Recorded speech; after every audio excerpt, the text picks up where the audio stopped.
High বন্ধুরা, আমি এখন এই ইলেকট্রিক স্কুটারের ব্যাটারিটা ফিটিং করবো। ফিটিং করে কাস্টমারকে ডেলিভারি দিতে হবে। দেখুন, আমি একটা ব্যাটারি অলরেডি ফিটিং করে রেখেছি।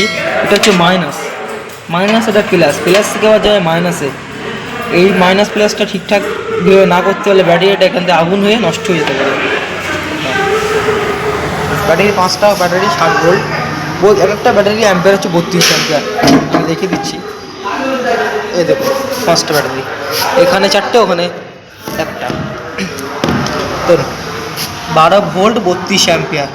এখানে কোনোটা থাকে 28 অ্যাম্পিয়ার। এই 28 অ্যাম্পিয়ার থাকলে 32 অ্যাম্পিয়ার মানে ব্যাটারি ক্ষমতাটা একটু বেশি।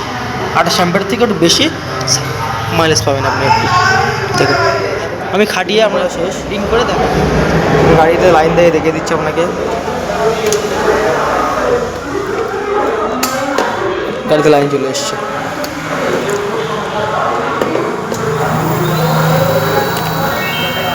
কীভাবে করে সেটা জানতে চান তাহলে কমেন্ট করে জানাবেন।